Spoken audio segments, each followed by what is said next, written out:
네, 정말 감사드립니다.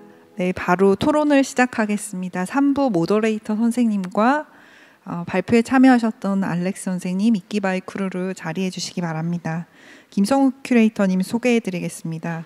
예, 모더레이터이신 김성우 큐레이터는 프라이머리 프랙티스 운영자이자 독립 큐레이터로 활동 중이십니다. 아마도 예술공간의 책임 큐레이터를 역임했고 공동 기획한 전시로 2018년 광주 비엔날레 등이 있습니다. 토론은 모더레이터의 개별 질문 3건으로 진행이 되며 답변이 마친 후 잔여 시간이 남으면 질의를 받도록 하겠습니다. 저희가 지금 35분인데요.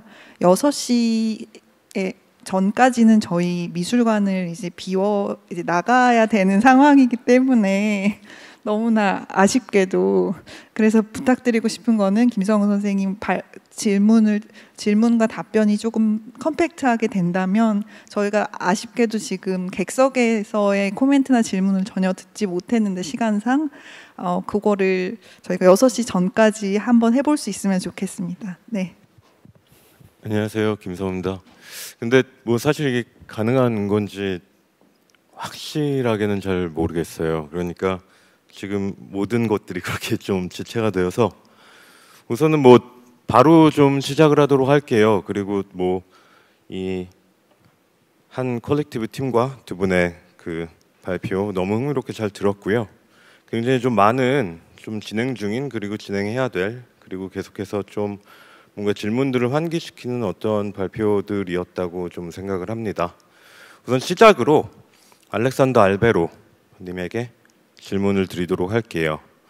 우선은 뭐 간단히 요약을 좀 해보자면, 프로젝트 전시라고 명명하는 이 21세기 미래지향적 미술관의 전시적 지향점으로서 제안한 이런 실천들이 큐레이터인 저한테는 사실상 굉장히 좀 흥미로운 방식입니다.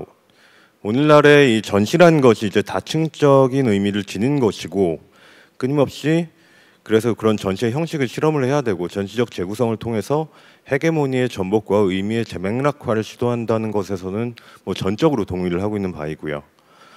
그리고 뭐 제시해 주신 어떤 그 실천들은 이제 관객과의 상호작용 안에서 점진적으로 좀 진화하게 되는 어떤 사회적 환경, 밀리우라고도 좀 얘기를 할 수 있을 것 같아요. 이러한 측면에서 우리는 이제 전시가 가진 어떤 정치적 가능성을 좀 인정을 하고, 공공의 영역에서 그것의 작동을 좀 고민해 볼 필요가 있다라고 생각을 하고 있습니다.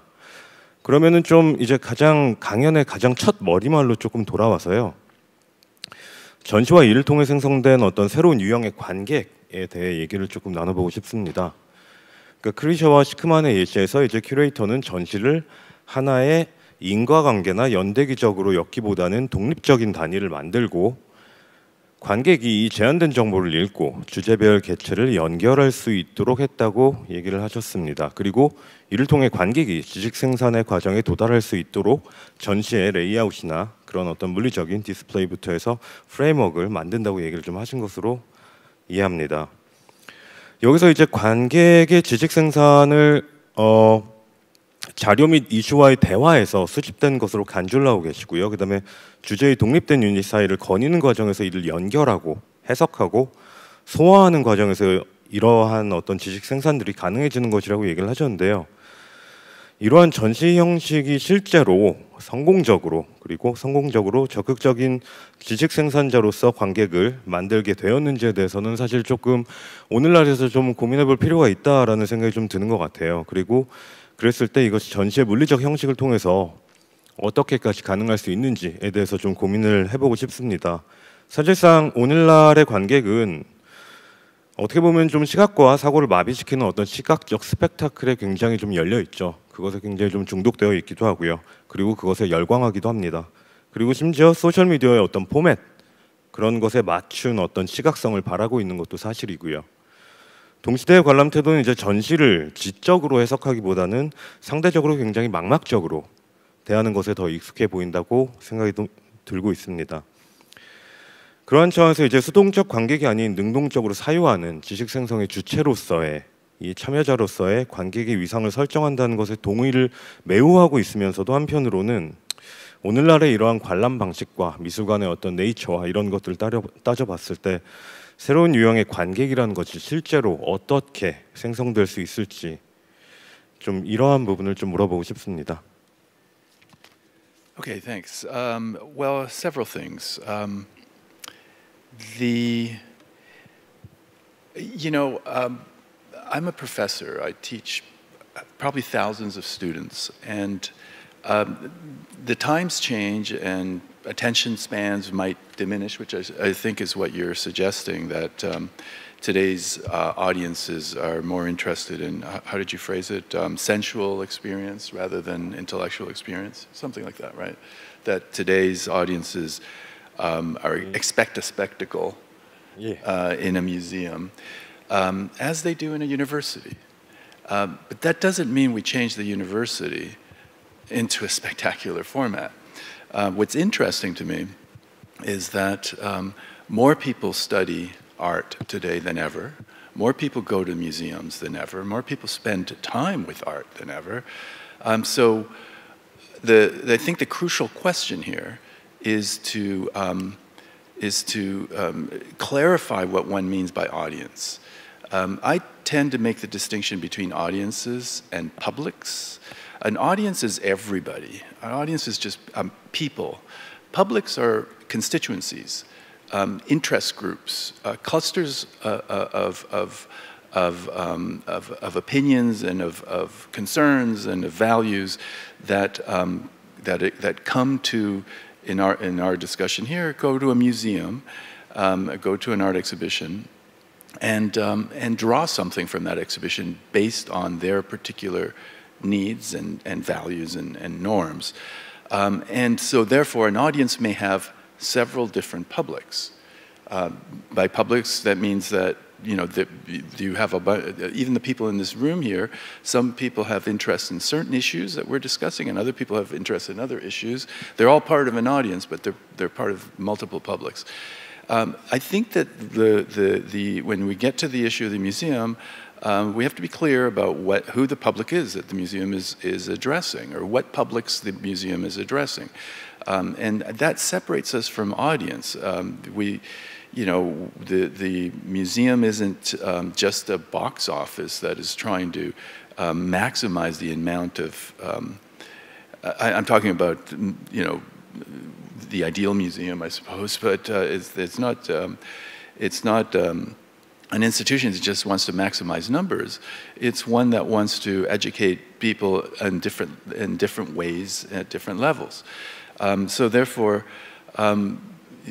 to talk about the transformation of audience and audience desires is to conflate multiple publics into one. And I would even go further and say is to conflate multiple publics into the lowest common denominator. So I don't really accept that point.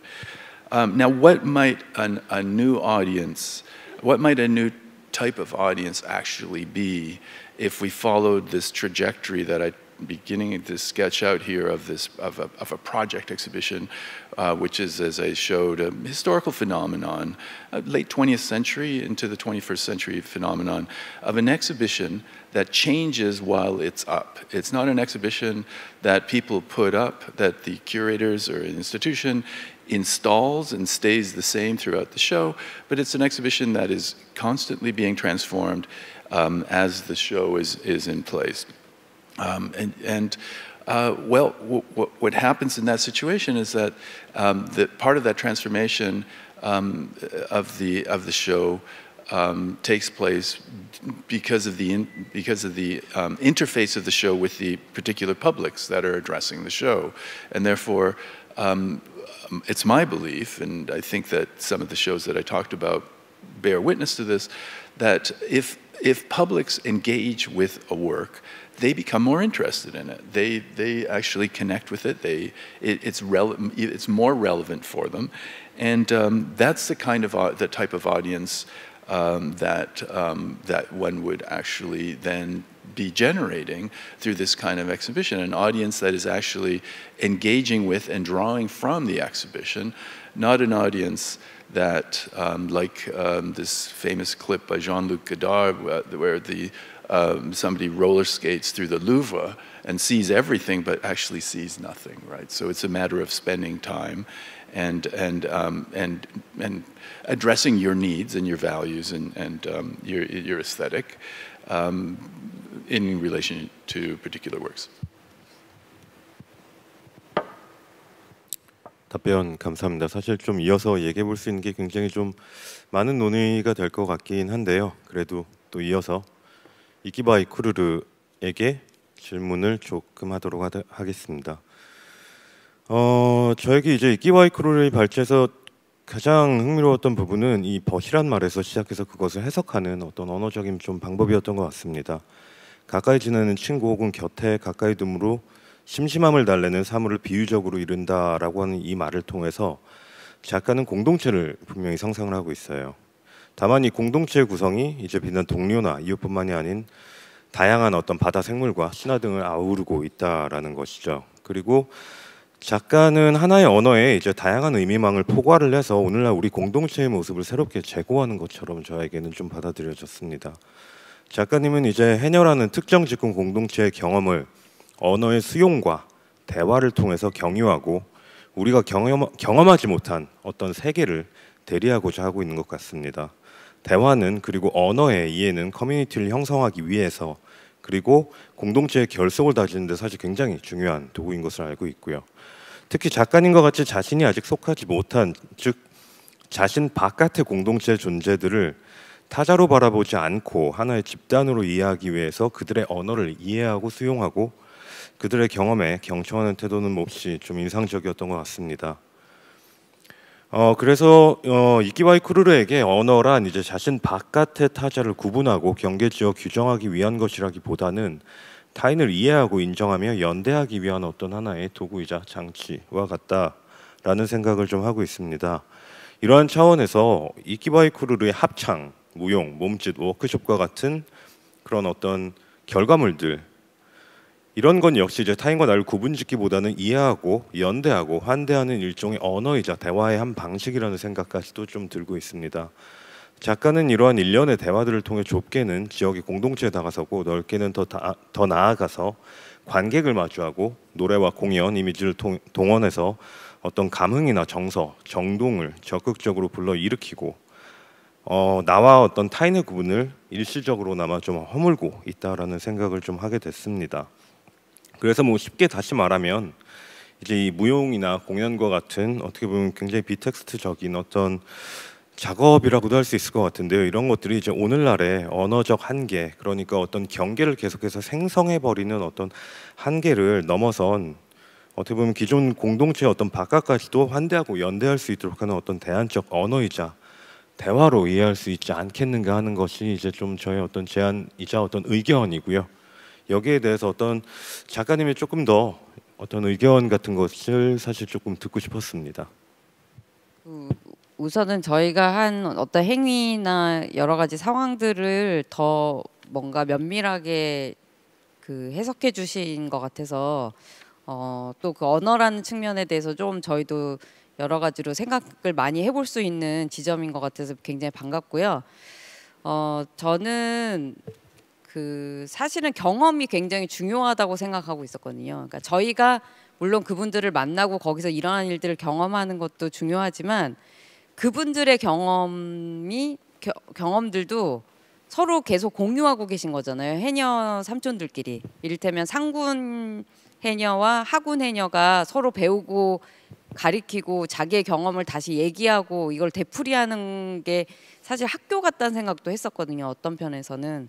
그래서 그 경험을 공유하고 이 경험을 이야기하고 이런 것들이 또 한편으로는 정서적인 측면하고도 연결돼 있다고 생각이 들어요. 그래서 이 정서 안에 들어갈 수 있는 어떤 문 같은 걸 연다라는 느낌도 받았었거든요. 근데 사실 이제 지금 굉장히 효율을 강조하는 한국 사회에서 예전처럼 정서를 얘기하기가 되게 어려운 상황이라는 생각을 하거든요. 그러니까 정서라는 게 없죠, 사실. 그냥 조각조각들이 있고 거기에 내가 여기에 갔다가 저기에 갔다가 왔다 갔다 할 뿐이지 이 공동의 혹은 공동체의 정서라는 게 있기가 어려운 상황이라는 생각이 들면서 그 오히려 이 해녀 삼촌들이 얘기한 이 경험의 공유는 아까 얘기한 언어이기도 하지만 저희가 어떤 정서로 갈 수 있는 문 같은 걸 열어주는 방식일 수도 있겠다는 생각이 듭니다. 네. 감사합니다. 바로 또 이어서 굉장히 좀 시간을 계속해서 너무 의식을 하게 되고 있는 좀 상황인 것 같아요. 그래서 조금 바로 이어서 이제 루시 스티즈 님에게 어떤 질문을 좀 드리도록 할게요. 발표자께서 이제 까르발류의 그 엑스페디션에 삽입된 어떤 야자수로부터 그것이 놓인 위치, 장소에 따라서 다양한 상상을 이끌어내는 것이 상당히 좀 인상 깊었고요. 특히 탈식민주의 관점에서 야자수가 위치하는 장소에 따라 그것이 맥락화되는 방식, 그리고 로컬과 글로벌의 연결, 현재의 장소와 지역에 잠재된 역사적 논의를 이끌어내는 방식은 로컬과 글로벌의 연결에 있어서 새로운 재맥화를 가능하게 한다는 것에서 분명히 굉장히 흥미로운 지점이라고 얘기를 할 수 있을 것 같아요. 스피박에게 빚을 많이 졌다라고 얘기를 하셨기도 했는데, 스피박의 말처럼 이제 예술의 노출성은 이렇듯 복잡한 상호 연결성을 논의함으로 양분된 담론 사이에 어떤 중간에 위치한 서벌턴들, 그러니까 하위 주체의 주변부에 존재하는 담론을 이끌어낸다라는 점에서 의미를 갖는 것 같고요. 이를 위해 어떤 다원화된 담론의 필요성 역시 저도 매우 인정을 하고 있습니다. 여기서 저는 또 벤야민의 개념이 전시 가능성을 경유해서 얘기하셨던 예술의 노출성이 가진 가능성, 즉 예술 작품이 다양한 맥락에서 공개되면서 새로운 의미와 경험을 가능케 한다는 것을 굉장히 긍정하면서도 동시에 이건 역시도 이제 우리에게 주어진 어떤 현 상황, 즉 자본주의와 시장경제 중심의 편향성과 일원화의 경향 아래서 이러한 노출이 앞서 말씀한 어떤 담론, 어떻게 보면 그 서벌턴과 같은 것들을 어디까지 포괄할 수 있게 될지를 좀 고민하게 되는 것 같습니다. 얘기하셨던 것처럼 이 글로벌은 사실 뭐 주목과 자원을 어디에 집중할지 결정할 수 있는 권한을 가진 사람들의 중재적 취향을 의미하기도 하고 있고요. 그리고 이러한 맥락에서 글로벌은 어떤 문화나 지역을 강조하고 주목하는가로부터의 권력의 작동을 보여주기도 합니다. 심지어 글로벌이라는 언어는 패권을 지닌 쪽에서 그 바깥의 세계의 언어를 전용하기 위해 사용되기도 합니다. 이를테면 뭐 서구에서 아시아의 전통을 전유하기 위해 도입되는 방식으로 말이죠. 그리고 비엔날레에서의 글로벌의 사용 같은 경우는 국제미술계의 기준에 부합하려는 욕망이나 포부로도 오늘날에는 조금 특정 지을 수 있을 것 같기도 합니다. 뭐 글로컬을 표방하면서 지역과 글로벌 간의 계속된 논의를 이끌어오며 동시대 개념을 재생산해오던 대표적 전시 모델이기도 한 이 비엔날레조차도 사실은 굉장히 뭐 시장의 예술적 생산물을 제공하기 위한 도구가 된 것도 사실이고요. 어떻게 보면은 글로벌리즘보다는 어떻게 보면은 비엔날레도 이제는 그냥 글로벌리제이션의 어떤 측면에서 국가 경계를 초월하는 지배적 다양성으로서의 신자유주의와 함께하고 있는 것처럼 보이는 부분도 분명히 있습니다. 그래서 저에게는 이 전시 역사 연구자로서 이에 대한 어떤 의견과 제안을 좀 부탁드리게 되는 것 같아요. 그러니까 우리는 이렇게 어떤 글로벌이라는 것이 결국에는 모든 것들을 되게 일원화시키고 어떻게 보면 편중화시키고 있는 이런 상황에서 어떠한 노출의 형식이 실질적으로 가능할 것인가. 그러니까 그 야자수를 통해서 상상을 동원해서 그것들로부터 우리를 계속해서 다른 어떤 역사를 방문하게 하고 하는 것들이 굉장히 흥미롭기도 하면서 실질적인 어떤 형식들을 고민해 볼 것이 있는가. 그리고 이거는 어떻게 보면 이 전시의 노출성, 그러니까 예술의 어떤 노출성에 수반되는 어떤 상향식 협상의 기술과 노출의 한계에 대한 것들을 다시 한번 좀 재고해 보는 것일 수도 있겠다는 생각도 좀 듭니다. Thank you for the question. I'm going to be. I'm going to not listen to myself. I'm going to be brief in my response in the hope that we can get some questions from the audience. I mean, obviously, exposability isn't going to solve the problems of power dynamics that are in play across the world. But it does insist that everywhere is not the same, and it does encourage critical reflection on what historical and geopolitical particularity, how that might operate. But if you're asking about how, in commissioning books in the Exhibition History series, we resist cultural hegemony, then there's two answers. One is by looking for and studying the overlooked, so actively seeking to unsettle whatever seems to be central in the world such as it is experienced by those of us who are commissioning at the same time, but then that runs in tandem with how do we find what's overlapped. And that's the bigger answer to the question, which is by working in dialogue. There is no way these books can be produced by a sort of an autonomous crew of people that are not constantly out and about in situations like this one, trying to learn about what, you know, we can study more deeply in order to learn from. Thank you.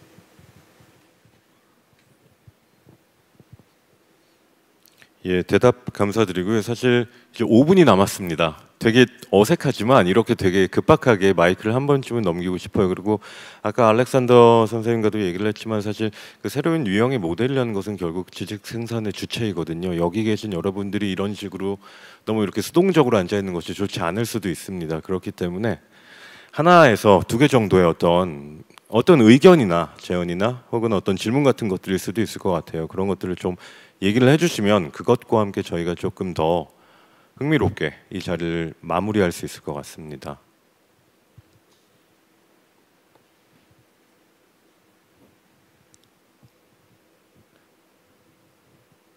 편하게 질문을 하셔도 될 것 같습니다.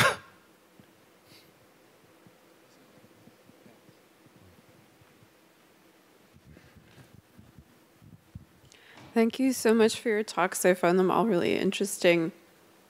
And you know, I'm coming from the perspective of a curator, so I was really interested to hear Alexander's talk and thinking through what this might mean for curatorial practice, and specifically what it might do to the art object. And within these project exhibitions, I'm wondering what the definition is of the object that's meant to be exhibited. Because I know in some of the presentations it was almost like informational material or like not necessarily actually art objects. And would you still consider that an art exhibition? Yeah, I mean, not necessarily art objects implies that there is such a thing as an art object. An art object is a discursive formation that we agree on is the art object, right? I mean, the art is something we agree is art. It isn't something inherent. So one could see, as we have seen over the last half century or even century, a transformation of what the aesthetic object experience is. So, for instance, when conceptual art was emerging, people didn't think that was art. Today, it's canonical. So or when Impressionism emerged in the 19th century, people thought it was just